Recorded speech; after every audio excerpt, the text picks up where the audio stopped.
Hi,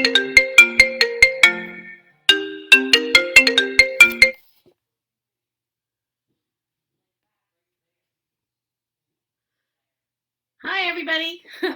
I'm trying to coordinate this. I'm still getting used to the Facebook Live format. It looks like it takes about 10 seconds to log in. So I'm here to answer your questions today, like I did yesterday. It was super fun yesterday. Yesterday went for about an hour. I will go as long as I can today, probably half hour to 45 minutes, maybe an hour if we get into some good conversation. I will turn this into the group chat eventually, but I'm not quite uh, there yet in terms of knowing how to do that. And this is Tamara Rubin. I'm Tamara Rubin, Lead Safe Mama, leadsafemama.com. For those of you who don't know me or who stumble across this video on YouTube when I upload it to YouTube later, I am a mother of lead poisoned children. My children were poisoned in August of 2005 when my son was 7 months old. He was acutely lead poisoned. He wasn't crawling yet. He wasn't eating solid foods. He inhaled lead fumes from the painting contractor who worked on the outside of our home. The contractor used an open flame torch to remove the exterior paint to prepare my house for painting. And in doing so, my 7-month-old baby was acutely poisoned. The contractor had told us that it was safe to stay in our home because he was only working on the outside. And he told us that we didn't need to worry about it. We could be there, and he was using lead safe work practices. What I didn't know at the time was that he didn't know what lead safe work practices were. He told me he was certified in and trained in lead safe work practices when in fact later, after my kids were poisoned, I learned that he actually lied. And excuse me while I make myself some coffee. 1 second. Um, he lied when I asked him those questions. And even though he was a real business with the name of his business on his truck and good references and doing all the fancy homes in the area, he was not trained and certified. He'd taken the training twice and failed the certification exam twice. So we later ended up suing him for some to recoup some of our cost. The intention was not to sue him. We asked our lawyer to write a letter to ask him to refund our money and pay for the cleanup from the mess he made. And our lawyer was a bad lawyer and instead sent a litigious letter that, without running it by us first, that made this interaction a lawsuit. And we ended up not even recovering enough from that lawsuit to cover the attorney's fees, let alone the cost of the work we needed to do to clean up our house, our temporary housing, our relocation, and all of the things that happened. And then that didn't even begin to cover, of course, the long-term implications of having a child with a permanent brain injury as a result of being acutely lead poisoned as a toddler baby. He was a baby. He was 7 months old. And his brother, who was 3 at the time, was a toddler, and he was also acutely lead poisoned, but at a lower level. Um, the other thing that was tricky was that because we were white and because we were middle income, they didn't suggest to test us for lead till over 2 months after the kids were poisoned, because there was a myth at the time that only low-income minority families were lead poisoned. And when I said to the doctor, my kids are sick, what's wrong with them, what's wrong with them, she didn't think of lead because she said we didn't fit the demographic for lead poisoning, which was totally BS. Anyway, are there any questions? There are 4 people here right now, and I'm happy to answer questions. That's what this is about. So I think I'm following. I don't see any comments yet, but I'm following the comments in the sidebar here on Facebook Live, and just want to be able to answer any questions you have that um, haven't been answered thoroughly enough in the group from other people chiming in, or you wanted to ask me personally. And if this isn't a good time, Friday at 1 o'clock during the week, then that's fine too. If it turns out that there's a better time, let me know. And if you see this later, we can maybe schedule these for a different time of day or a different day of the week. Yesterday we did the same time at on a Thursday, and that worked well. And then let's see. I'm going to see if I have any questions pending in my inbox as well. I I have a lot of families ask about their dishes, and I'm just going to talk about that briefly. Generally, people say, oh my God, I've been poisoning myself all these years. And I just want to be clear that when I post about dishes having lead, I'm not saying that anyone's poisoning themselves specifically. I think you can't know that, and you can't know that without leach testing. And leach testing is expensive and cost prohibitive for most people, and not being done by any agency on antique or vintage items you might have gotten from your grandmother. So even if they're new enough to have been manufactured when leach testing was a consideration, that doesn't necessarily mean that they're not leaching now. So an item might have been manufactured 20 years ago, past leach testing at the time, if in fact they bothered to do it and be in compliance. And then now, 20 years later, after regular daily use in a microwave, use with hot foods and acidic foods, now it's leaching. And there's no entity or agency policing that. So what's happening, in my experience, is people using their vintage or antique dishes for daily use tend to test positive for lead using hair and urine tests at a higher rate than people who are not using vintage dishes. And there's a lot of ambiguity and controversy around the efficacy of hair and urine testing. So that's a separate issue, and I've written about that. I have a post about that. Let's see. Peggy, I've got 2 questions so far. Peggy Timmerman asks, oh, wait, I got this handy dandy glasses. I'm going to actually wear my glasses today, magnifying glasses, because I'm an old lady, so I can read the questions.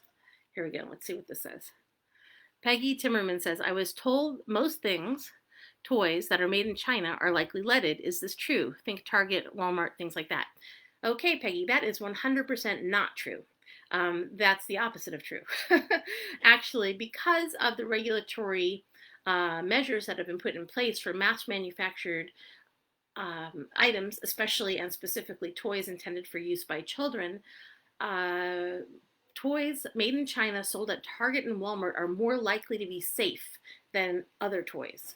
They are historically typically safe. Now, the exceptions to that are when something like the fidget spinners back in 2017 were marketed and sold as not being a toy with specific language that only intended for children over 14 or only intended for children over 16. So look for those warnings at Target and Walmart, and that'll be an indicator that it's not necessarily safe, or even if it looks like something a young child would use, it's not safe for a young child to use. But in general, if it's mass manufactured by a brand name and imported to the United States and it comes from China, it's much more likely to be safe than, for example, things from other countries like Spain, Italy, Portugal, Mexico, and it's much more likely to be safe than even some handmade things made in America, because there's so many small handmade businesses that they can't possibly all be policed. Although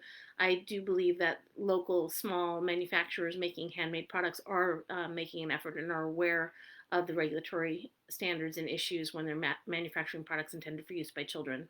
So those should also be generally safe.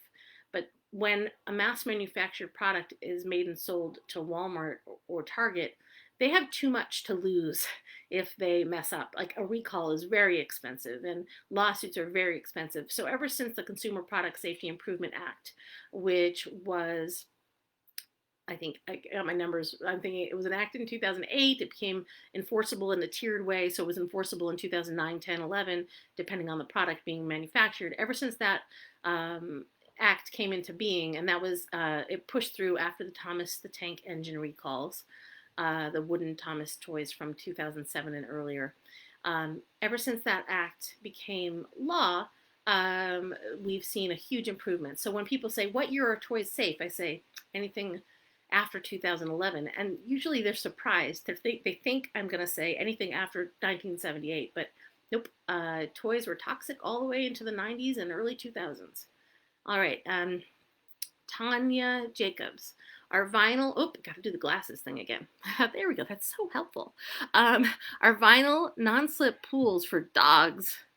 Geez, I don't know what one of those is, Tanya, that we would use for preschoolers, an issue.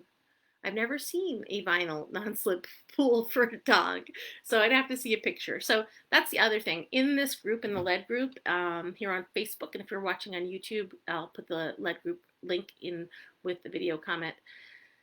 I do encourage everyone to include a picture when they ask a question, because there are so many products out there. Even if you give me a good description, and even if I have time to Google it or look for it on Amazon, I might not know exactly what you're talking about. But if I see the item, I have a much better context. And that's just me, because I have like a good relationship with visually remembering the things I've tested and or read about or heard about.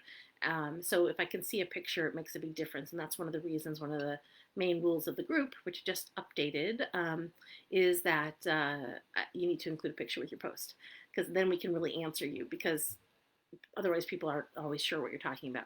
So vinyl, I've never seen a vinyl pool. I have one of those plastic kiddie pools, like the blue ones, and I've never found that in those. I imagine that it's possible that those pools have lead, and if it's made for a dog specifically, then it's not regulated as intended for use by children, so it's even more likely to have lead.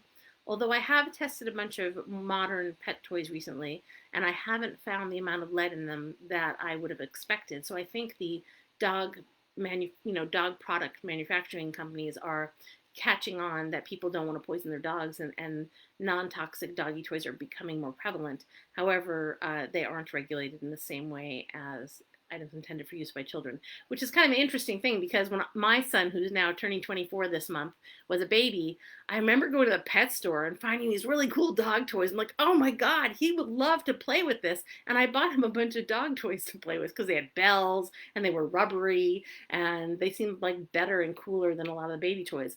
Well, back then those toys probably had lead, but fewer of them have lead today than they used to. Okay. Peggy said, "Oh, thank goodness," and that I'm smart. I don't know if I'm smart. I just have been. I have a steel trap for this kind of detail. I've been doing this so long. My kids were poisoned in 2005 in the summer, so it's almost exactly 15 years. Avi's turning 15 and a half in the end of July, and he was poisoned in August 15 years ago. And so when you've been in this inquiry, like a deep dive for so long, you collect all this information. And that's the intention behind my website, is to really spew out as much back at you as you can. Like, I remember when I went to Tanya's house, I'd never met her before, and I tested her cheese knife. And I said, Tanya, hey, can I have this for my blog? And I still I don't remember if I created a blog post about it yet, but it's like, I've seen a lot of these cheese knives that are really high lead and I haven't reported on it yet. And she's like, you're a total stranger. Why do you want to steal my stuff? I'm not saying she had that idea, but it's like, why do you want to take my leaded cheese knife? But because I'd seen so many of them and I hadn't yet reported on it, and I wanted to make sure I have that information on my blog, I'll double check to see if I reported on it yet. And if I didn't, I will post the report on that soon. But so Tanya gave me her cheese knife, and that was because other people had asked about the cheese knives. I tested like a lot of them, and that's a really interesting thing, is these cheese knives. Oh my God, there are so many of them with high lead. It's like they're thought of as art or decorative, or they're supposed to look extra pretty for parties or something. So they have pewter handles that are leaded, or they have enamel handles that are leaded, or they have like pot metal and silver handles that are leaded. There's certain categories of things that have just so much lead and consistently have lead because they're not intended for use by children. But then, like, a cheese knife is generally a duller knife, and it is the kind of knife, especially if it has a cute decorative design on it or brightly colored enamel, someone might give it to their child to use, to play with, and or to use at mealtime, because it's not a sharp knife. And it's just not safe. That's why you need to get specifically items designed and sold in manufacturers for children, for your children to use. And I love Cleanimals. They have the coolest baby spoons and forks. They're my favorite. And I still haven't done a post about that. I posted about their products and I link to their products a lot, but I just love their baby spoons. My friend that is the owner of that company, and it turns out that her best friend from high school is married to my mother's best friend's son, and it's a small world in terms of the people who are really trying to make a difference out there. Let me see if I can grab those. Hold on one second. I'm going to get up and grab those baby spoons so I can show them to you.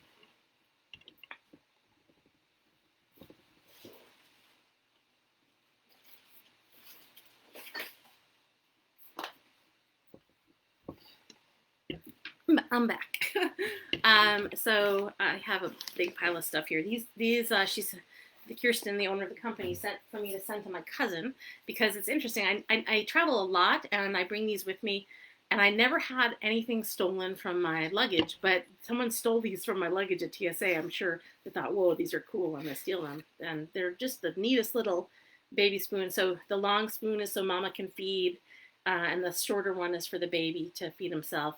And so I'm going to be doing a post on these, and these are stainless steel, and they're made by a woman-owned company in the United States. She was a sponsor of my work last year, and if you want to support a small American woman-owned business, and you want to get a really great gift for a baby in your life, get these are amazing. They're heirloom quality. They're really heavy duty. They're safe. Anyway, she sent me these to send to my cousin in Germany because my cousin just had a baby. Just in case you're watching, Haley, this is what you're getting as a baby present. Okay, so that was a riff on seeing Tanya's name. So now I have to go back and see all of the let's see, all the other questions. There's quite a few now. And Tanya said, okay, thanks. So Tanya, just send me a picture of this dog pool you're talking about, and I'll weigh in on that. I don't know what you're talking about. So, Danica says, what is a good dishwasher?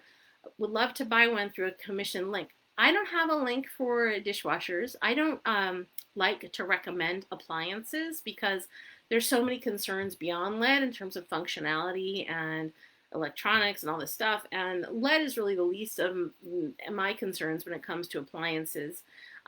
In terms of a dishwasher, I just would avoid an enameled interior. It's unlikely in 2020 that an enameled interior would have lead on a modern dishwasher, a brand new dishwasher, but enameled interiors are more likely to have lead in general.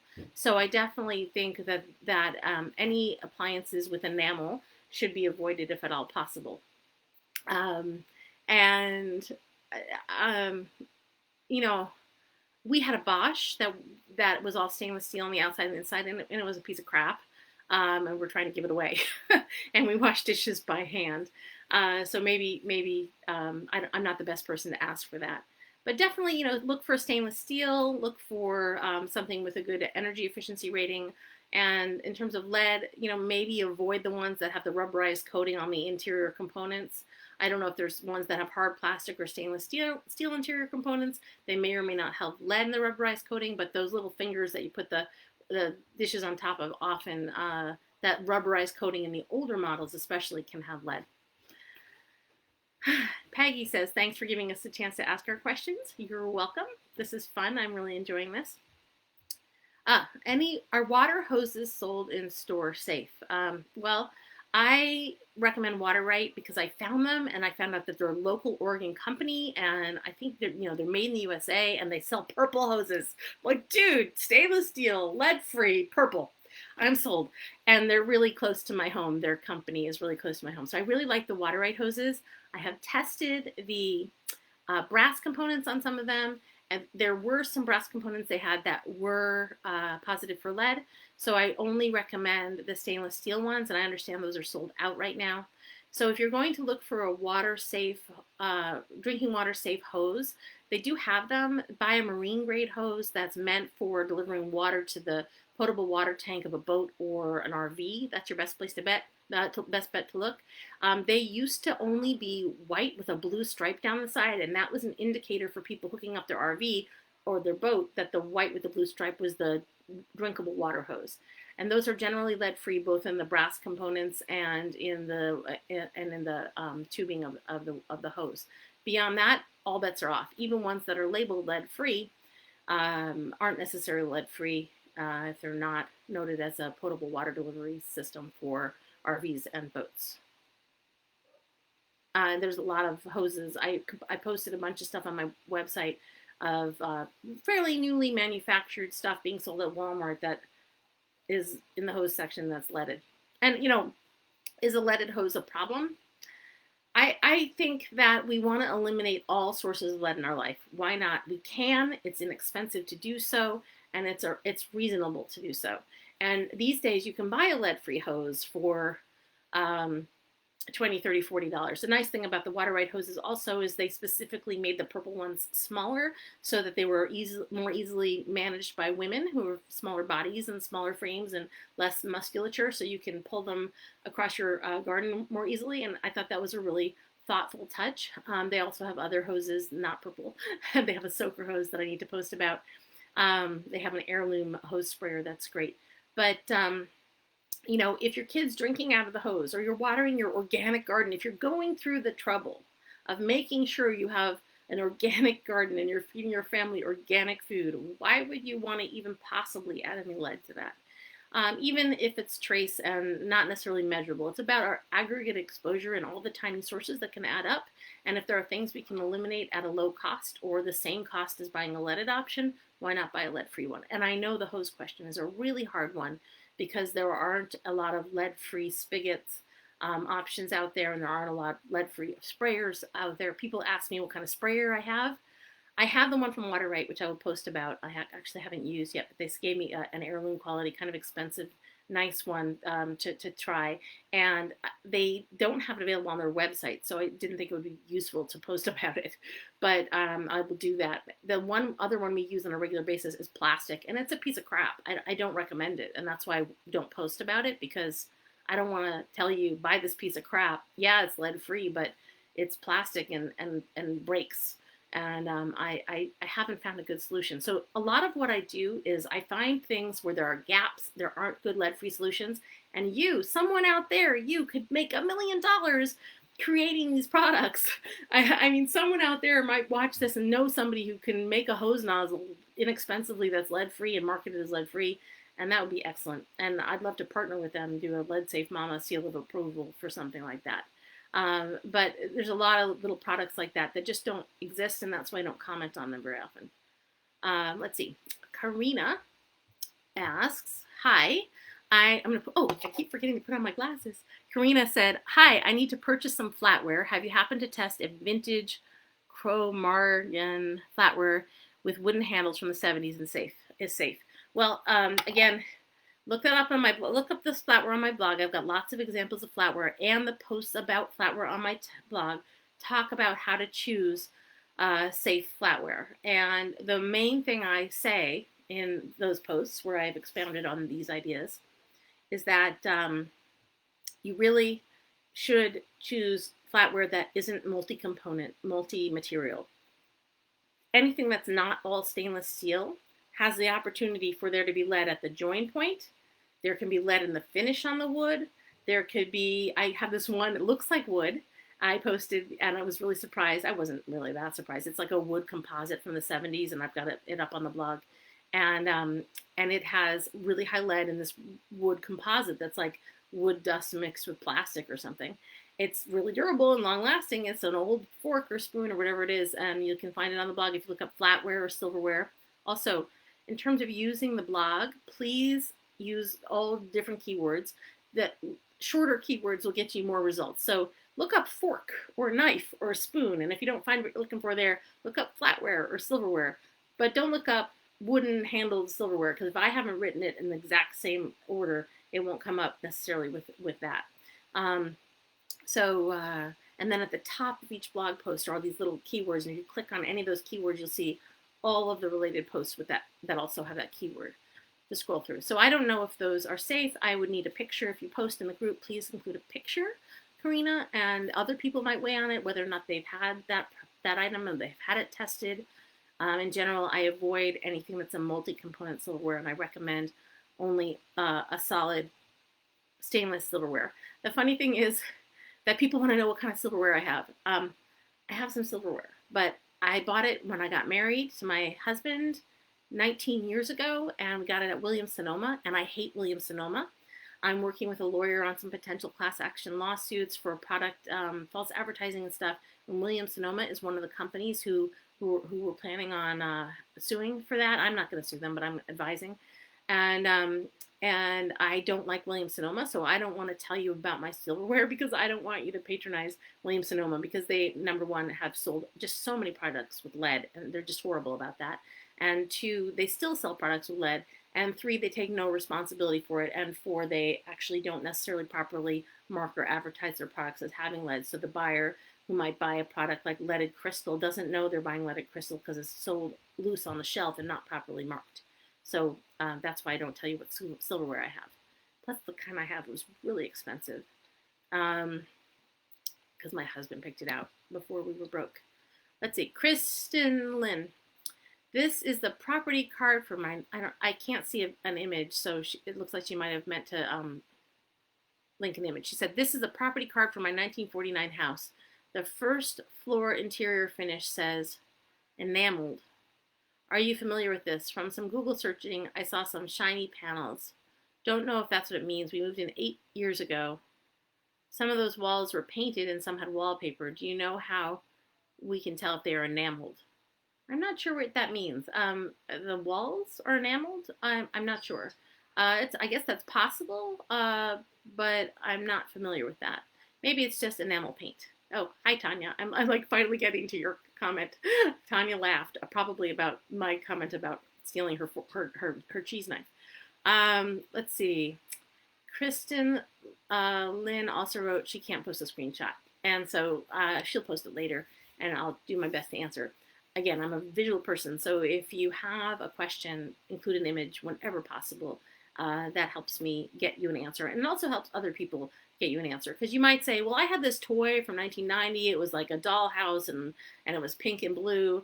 But it might be different than the one we had in our mind. So there's so many different mass manufactured products. It's just really great to include a picture with anything you ask questions about. Hello, I'm seeing friends, other friends saying hello here. So Rosalind, anyway, I don't know how to pronounce it, sorry. I would love to buy my daughter, 5 years old, jewelry. Oh, I keep forgetting these handy things. She loves bracelets and necklaces. Any suggestions? All right, I'm talking really fast, so I'm going to take a breath with my lead-free coffee mug right here. Hold on one second.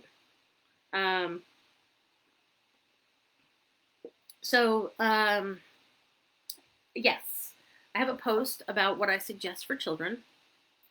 I'm an environmentalist, so my suggestions are environmental across the board, like what I would buy for my kids. And I would buy them, my daughter, if I had a daughter. I lost my first baby and she was a girl, and if I had her, I would buy her silver jewelry because silver is really inexpensive. It's generally actually silver if it's marked 925. And it's heirloom quality. They can pass it down. A young girl, especially a 5-year-old girl, you give her a silver necklace or a silver bracelet or a silver ring and she will cherish it. So just make sure it's marked 925. And if there's any stones that it's not crystal, you want to only have natural stones like turquoise or amethyst or something, and make sure that they're well set. And you can buy things at craft shows and other places that seems sketchy, but as long as it's marked 925, it's probably 925. I've never tested anything marked 925 that wasn't 925.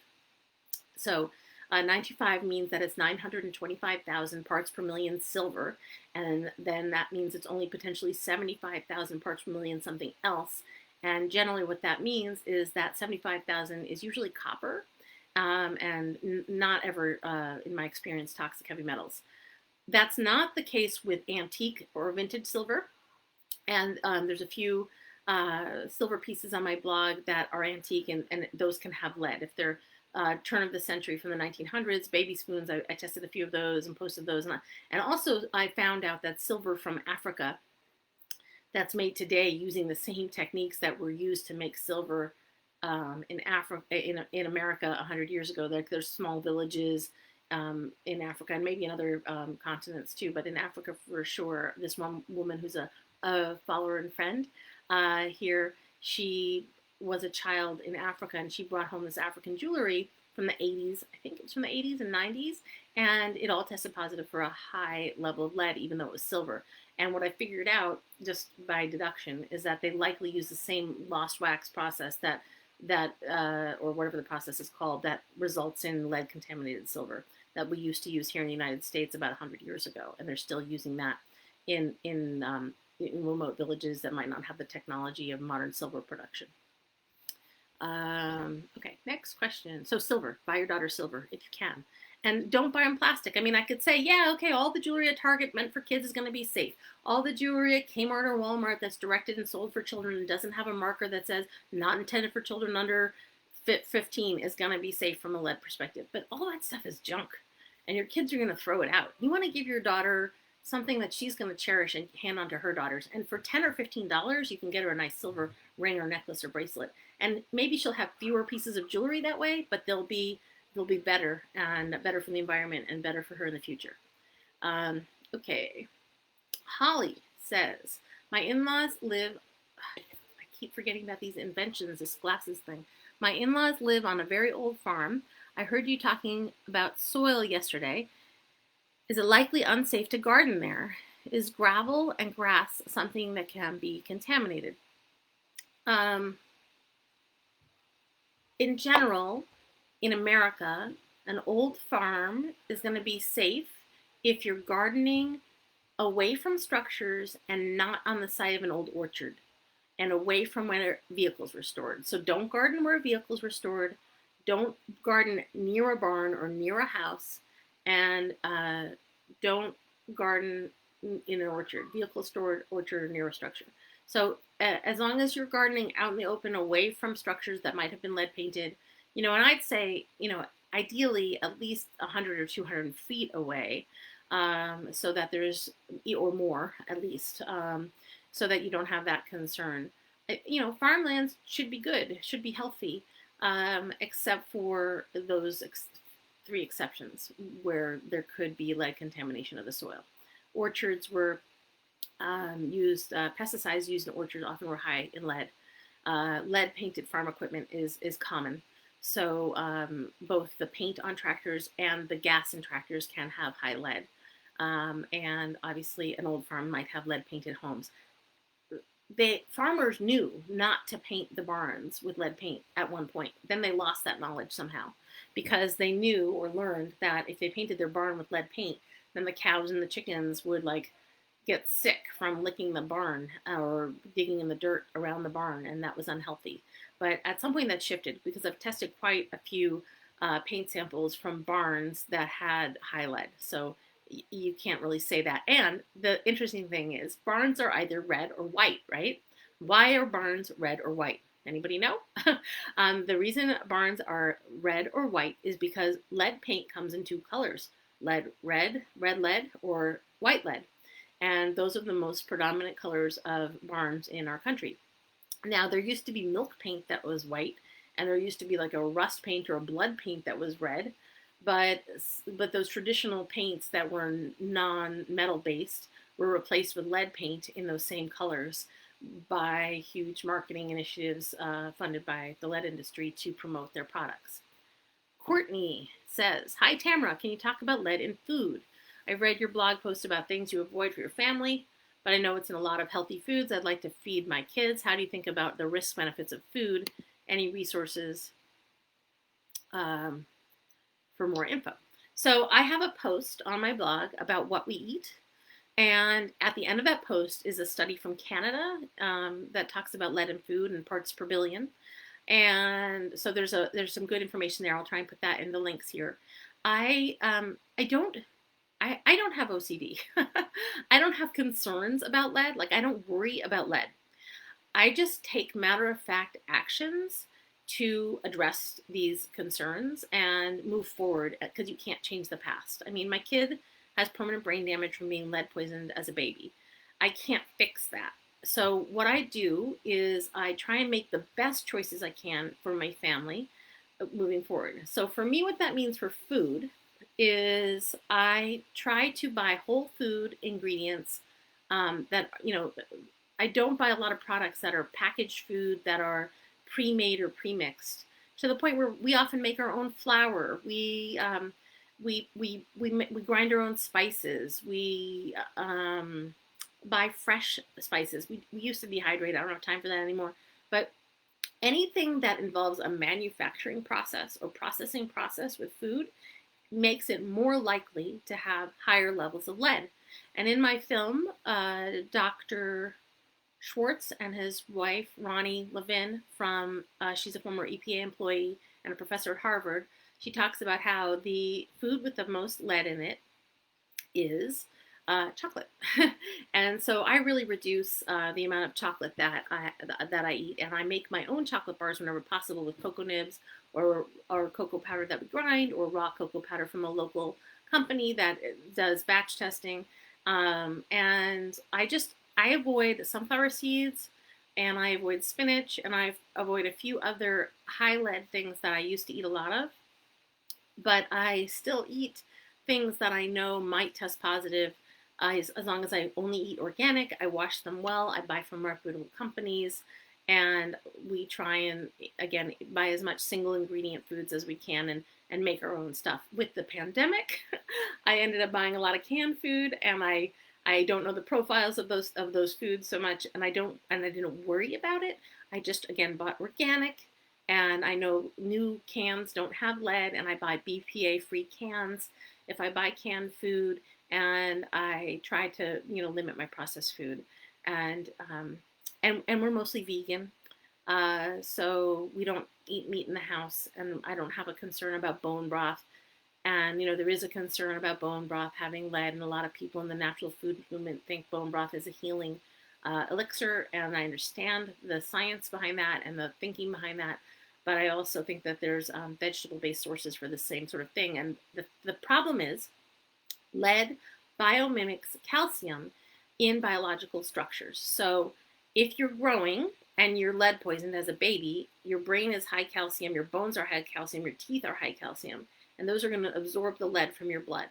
The same is true with your food sources. If you have high calcium food sources, and like bone broth, spinach, sunflower seeds, then and those are grown in dirt that's highly leaded, or those graze on crops that are grown in dirt that's leaded, then you have more opportunities to have lead contaminated food. And it's disheartening. I've been to organic farms because I own an organic farm with my family. My family owns a honey farm in Napa, which is for sale, by the way. If anyone wants to buy a honey farm in Napa, the farm is organic. The honey, they changed the labeling, so we're not allowed to label it organic anymore. But it's all natural, unfiltered or lightly filtered, unheated honey in Napa Valley. Anyway, so I have that perspective, and I've been to a lot of farm events in Napa and California, and I'm always shocked that, whoa, even in California, these farms have lead-painted buildings, lead-painted tractors. I just can't believe it. I'm like, isn't California beyond this? And these are farms that are like really fancy and trying to push themselves, market themselves as being like the better choice, and yet they still aren't aware of the potential impact of lead in their farm. And so I think a good thing to do is, if you're buying from a farmer's market or you're buying local, if you can visit the farm or talk to the farmer, hey, do you have a new barn? Do you have an old barn? How do your chickens graze? Are they grazing in a pen near an old lead painted barn? In which case they might be eating the lead paint off the barn and really contaminating their eggs. And so ask questions whenever you can, and then don't kick yourself, don't beat yourself up over it. Do your best. Always do your best. And for me, that means that my children, because they have massive GI issues from being lead poisoned as babies, I make sure everybody has an apple a day. So we go through 6 apples, sometimes 8 apples a day in this house. We live in apple country, so we're really lucky, and we have access to the best, most delicious, fresh, organic apples. And we also simplify our diet. Like, the diversity of a diet is good on one level, because you're not, if you do have a high lead source, then you're not concentrating that thing that you're eating. But for us, also simplification is good. Like, the kids like these apples, we're going to get those. The kids, like certain products. The kids like orange carrots, and we're going to wash them and buy organic, and not worry about the lead content. And just really do your best. Let's see, a few thank yous. You're welcome. I'm going to put this magic tool back on my face. Holly asked, roughly how old does an orchard need to be problematic? I'm not sure. It depends on if it's in the United States or abroad, but I think that, for example, in Mexico, they are still using leaded pesticides, um, and I know as recently as maybe 10 years ago, prior to the legalization of pot, when pot was illegal and not being regulated, the people growing the pot said, well, pot's illegal, so why do we have to use legal pesticides? And leaded pesticides were also being used on marijuana crops in Humboldt County. And I learned about this from an activist, and I wrote about this as one of the first posts I wrote on my blog. He was upset because the pot farmers were using leaded pesticides, and then that leaded pesticide use, which they couldn't regulate because it was an illegal crop to begin with, was contaminating the water table in Humboldt County and contaminating the streams and drinking water for families who live nearby with the lead residue from the pesticides. So I know it has been used as recently as 10 years ago, 15 years ago, depending on the crop. But I think I might guess that it's been probably 20 years or so since, or longer, since they've used leaded pesticides on orchards. And what I tell people again is, if you are in an old orchard and they used to use leaded pesticides, I don't have a concern for new fruit from those orchards, because fruit isn't generally high calcium. It's grown on a tree, so it's not like you're getting it from the ground. If the ground might be contaminated, and I think that based on the science I've seen, it's not likely that if somebody used leaded pesticides on an orchard 30 years ago, that the current fruit of those trees is going to be contaminated. I think that fruit is generally fine. The problem is the soil contaminated, and the soil is probably still contaminated, and you don't eat fruit that drops on the ground, which gets me to the 10-second rule. Or people have like a 5-second rule or a 10-second rule. They're like, oh, well, it dropped on the ground, I'm going to give it to my kid. I have a 0-second rule. If it drops on the ground, it goes in the trash. I don't care if it drops on the ground in my kitchen. If it drops on the ground and goes in the trash. There's just too much potential for lead contamination of our floors and our ground outside our houses and everything, and it's just not worth it. Let's see. And we put the magic things back on that make it so I can see. I think that's all our questions right now.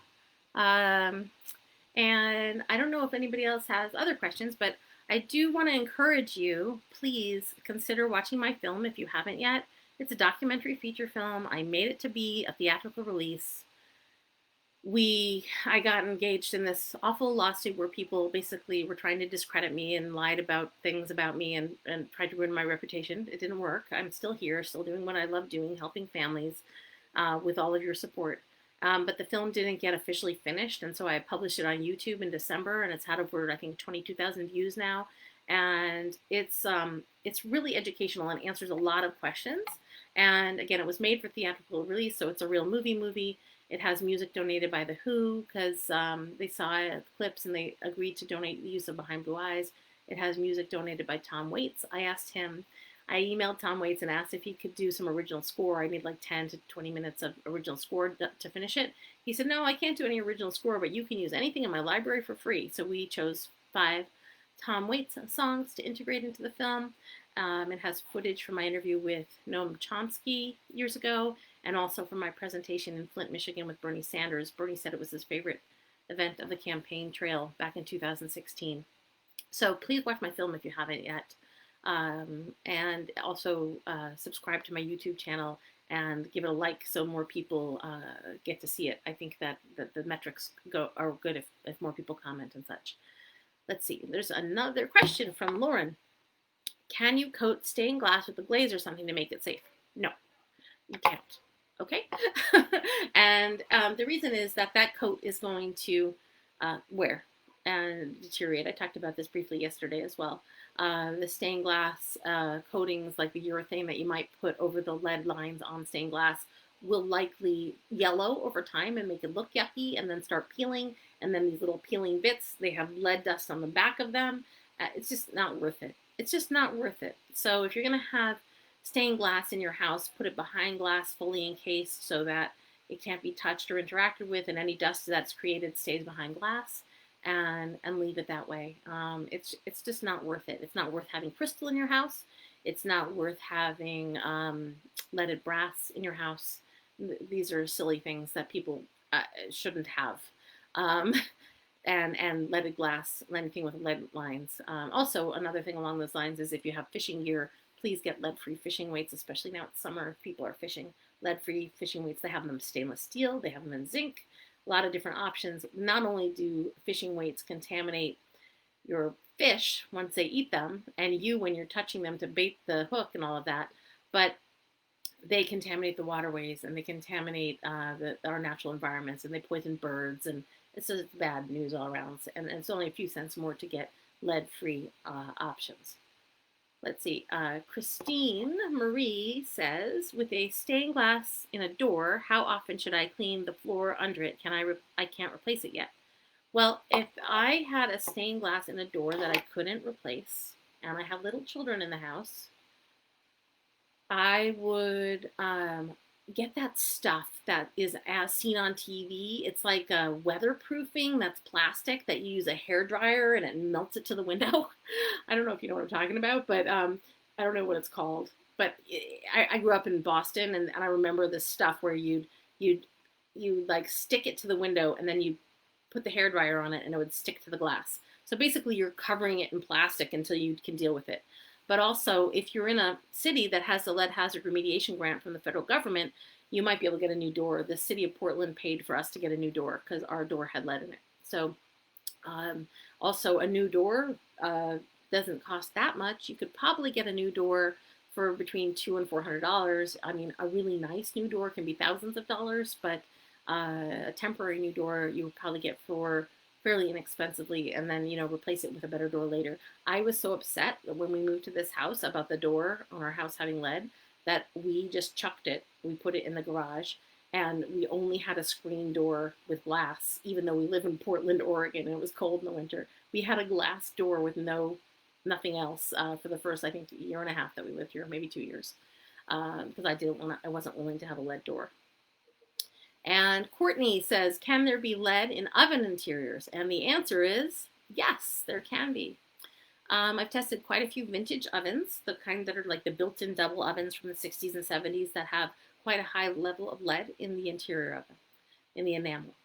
And even newer ones and new stovetops that have enamel, or they have like iron that's painted black, that can have lead.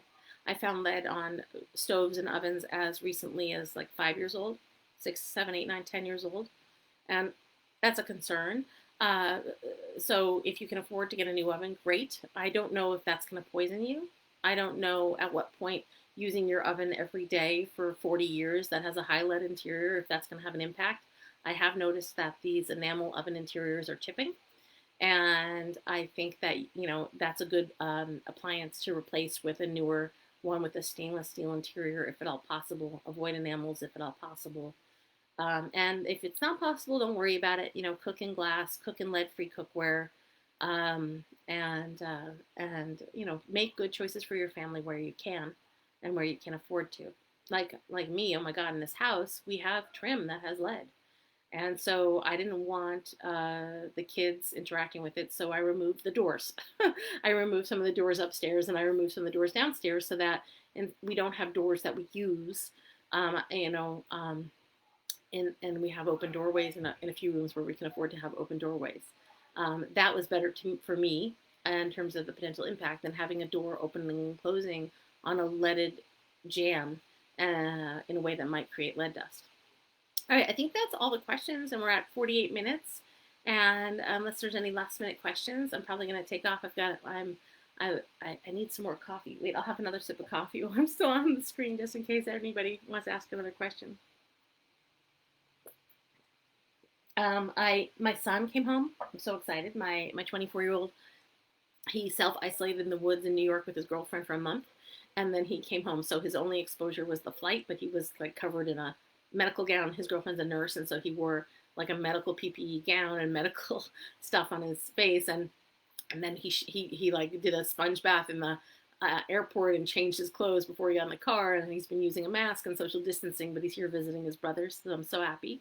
And he's going to be watching them so I can get caught up on some of the posting. Like, I don't know if you saw, I just posted a Christmas tree branch that I had here in my archives now for 2 years or something, almost 2 years. So I'm going to keep doing that. So you should see a bunch of new posts on the blog over the next several days. Let's see, one more question. Do you know about Beatrix Potter, Peter Rabbit, ceramic figurines? Many people collect these and place them in their children's room. Well, Karina, are you new to my blog? I'm not, it's okay if you're not, but if you look up Beatrix Potter, you'll see.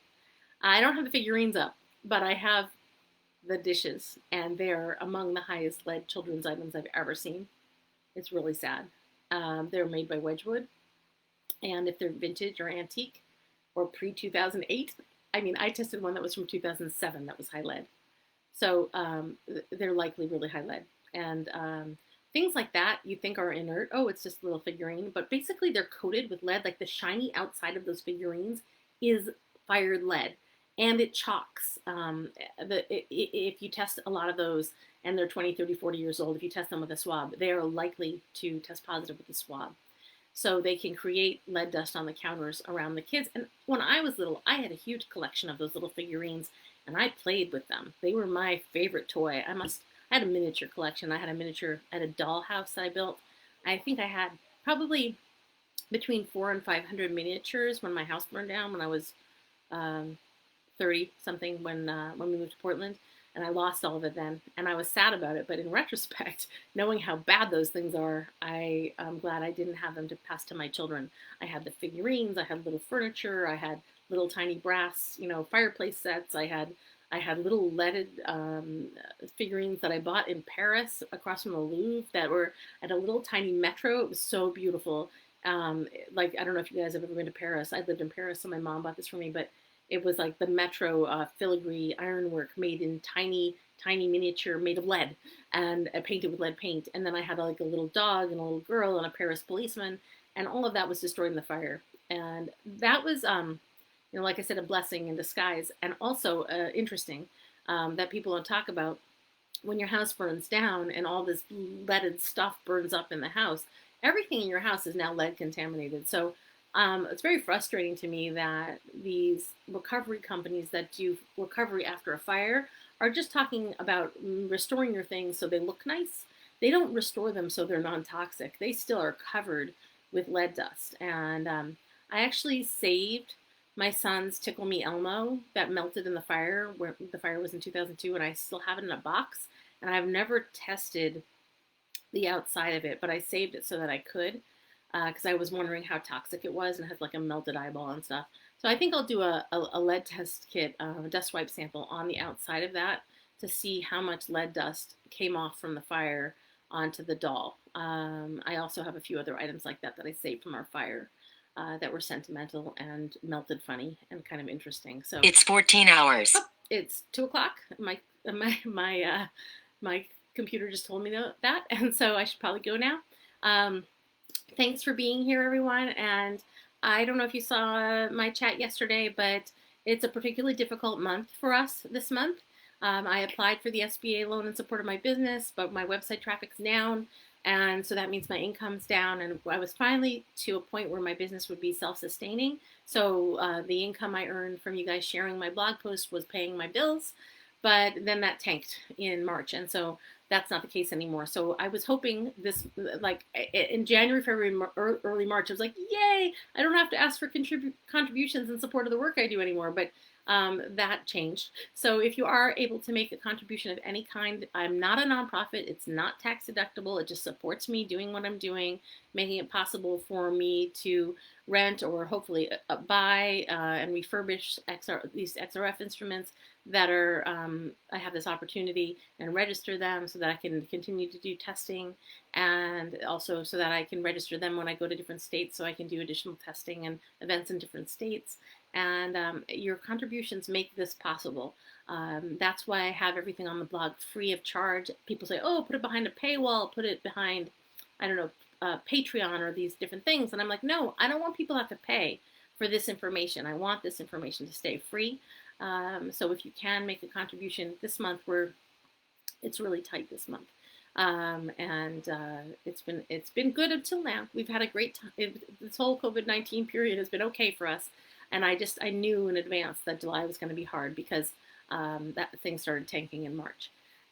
Alternately, if anyone knows of any good business opportunities, like anyone who wants to sponsor my website, I've got that great block up at the top of my website that used to be for Cleanimals, and it's an advertising opportunity if anyone has a company or works with a company that might want to take that advertising block. Oh, one other thing I wanted, since I mentioned Cleanimals, they were so great. I said my friend, a friend of a friend, and I also wanted to show you.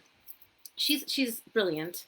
And she came up with this idea, which when I found her, I would have come up with it. So they come in these little canvas pouches, and it's babies like to play with keys. Keys are toxic. Keys are really high lead, and she wanted to give them something that was key-like, which these really are key-like. Whoops. And each is a little different animal. I think there's a lion, a monkey, and an elephant or something. I can't really see again. But kids get to play with these. They're stainless steel. They can put them in their mouth. They're cold if they're teething. They're really great. And they're not leaded, which is the problem with keys. So please don't give keys to your baby. And if you're looking for a good baby toy or a baby gift, and they did not sponsor this, I just want to share about her because I love her business so much. But she makes these wonderful heirloom quality gifts for babies, and she's a really great person and doing it for all the right reasons. So that's another good business to support. All right, thanks for being here. Let'sSaveMama.com, TamaraRubin.com, and I really appreciate your being part of this conversation. Please take the information you learn from my blog and from these chats with me and share it with your families. And if you need a link that I mentioned here and I don't post it in with the comments, please let me know and I will grab that for you, because I have links with supporting documentation and studies and other research from scientists and such that support everything I say. Okay, talk to you later. Thank you all. Bye-bye.